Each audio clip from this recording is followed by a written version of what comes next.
Terus karena banyak yang mengusulkan, Assalamualaikum warahmatullahi wabarakatuh. Perkenalkan saya Dr. Tirta.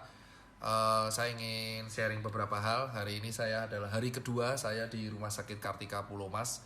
Saya ingin menegaskan beberapa info dan edukasi. Insya Allah edukasi ini sudah disarankan oleh Kementerian Kesehatan, dan saya juga udah konsul dengan Profesor Ova itu dari UGM. Saya juga udah konsul dengan Bu siapa ya? Bu Kartina apa siapa?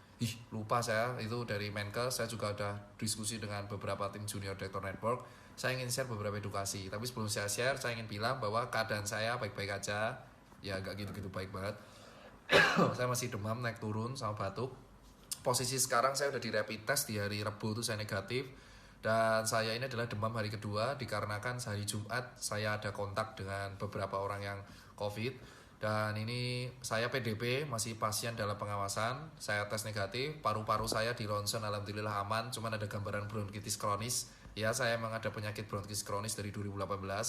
Tapi untuk gambaran pneumonia nggak ada, gambaran gejala COVID juga nggak ada. Lab saya aman, tapi kepastian untuk aman adalah swab test. Swab testnya nanti ada di hari Senin atau Selasa. Insya Allah tolong saya mohon doanya semoga aja swab test negatif, sehingga saya nanti bisa keluar bersama kalian lagi untuk berjuang. Tapi tetap dalam rumah sakit saya masih melakukan berbagai kegiatan. Saya masih mengkoordinasi untuk pengiriman APD, lalu saya masih mengkoordinasi dan bersama teman-teman mengirimkan tur nutrisi, dan saya tetap rutin membuat edukasi ke masyarakat. Nah, ini umpung saya ingin buat ini di Instagram TV. Edukasi yang saya ingin persampaikan adalah pertama, tolong buat teman-teman, dan ini udah saya konsul dengan kementerian dan kawan-kawan ya, bahwa yang pertama, tolong buat yang di Jakarta jangan mudik terlebih dahulu. Kenapa? Karena dengan kalian mudik, bukan saya itu melarang kalian untuk bertemu dengan keluarga, itu bukan. Tapi apa? Posisi Jakarta itu adalah epicentrum corona. Semua itu bisa saja kena, tapi tidak menunjukkan gejala. Seperti yang dikatakan oleh Belva, staf sus presiden yang juga CEO Ruang Guru dan founder Ruang Guru, mengatakan bahwa dan sesuai jurnal bahwa sebenarnya separuh dari corona itu tidak bergejala atau asimptomatik. So, kalau kalian pulang ke kampung, mungkin imun kalian kuat, tapi yang kampung itu bisa jadi ketularan. So, lebih baik kalian di Jakarta. Jadi kalian di rumah aja gitu. Terus kedua, dok kalau saya kerja gimana? Nah, sesuai saran dari Belva, bahwa ternyata penggunaan masker kain itu dari jurnal-jurnal paper terbaru ternyata efektif untuk mengurangi penularan sampai 70%. So, buat teman-teman semua, orang awam yang masih kerja bisa memakai masker kain untuk aktivitas sehari-harinya, sehingga tidak perlu repot-repot membeli masker medis yang dipakai sekali. Maafkan, batuk saya masih ada. Rumah sakit saya tuh infus. Jadi sehingga masker medis bisa digunakan untuk orang-orang medis, dan kalian yang masih kerja di luar bisa menggunakan masker kain. Gerakan masker kain ini menurut Belva yang tadi udah di live, bisa dilihat di Insta live saya, sudah juga di share dari paper-paper.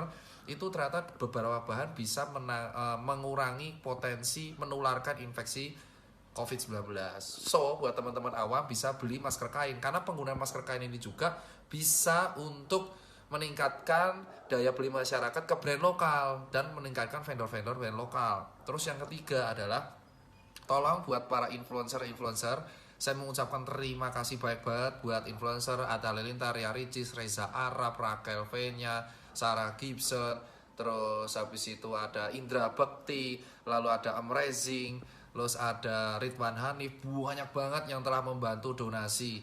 Nah, bahkan Ridwan Hanif mau jual mobilnya. Oh my god, Ridwan Hanif lu terbaik banget.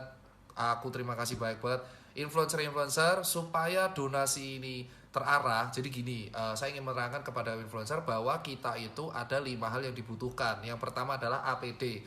APD yang dibutuhkan bukan sekedar surgical mask, tapi juga helm yang ada kacanya, goggle, dan hazmat. Nah, hazmat ini jujur sangat berguna buat kita semua.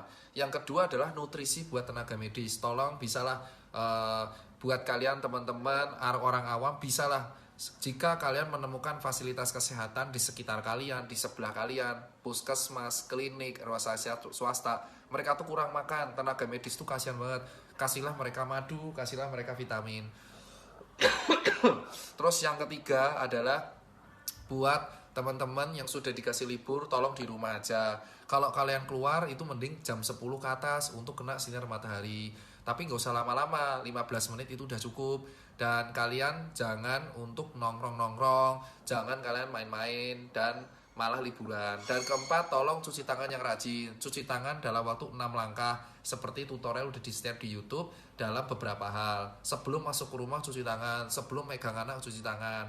Dan berikutnya adalah untuk cairan disinfektan. Cairan disinfektan itu sesuai dari arahan dokter-dokter adalah yang digunakan untuk menyemprot alat-alat. Jadi kayak yang di jalanan itu harus pakai APD lengkap karena dia mengandung cairan klorin atau H2O2 dan cairan-cairan seperti mirip pemutih dan alkohol. Itu kalau kena tubuh bisa berbahaya. So buat teman-teman yang mau nyemprot masjid, mau nyemprot bis, mau nyemprot kereta dan teman-temannya itu tolong banget tolong memakai APD yang lengkap. Dan buat yang pakai chamber, disinfection chamber, saya sarankan jangan memakai pemutih, jangan memakai H2O2. Kenapa saya bilang?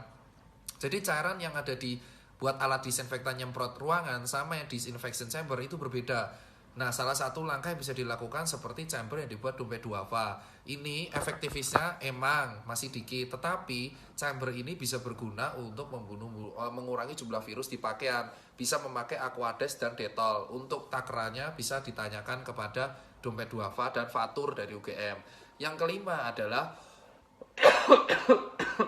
buat teman-teman semua sekalian, ini saatnya kita untuk tidak saling menghujat satu sama lain. Kritik boleh tetapi diucapkan dalam bahasa yang sopan.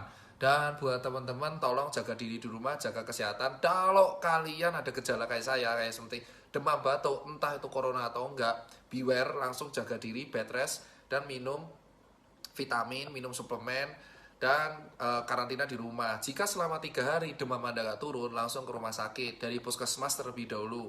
Jangan langsung tiba-tiba ke rujukan. Jadi standarnya seperti ini, Pak.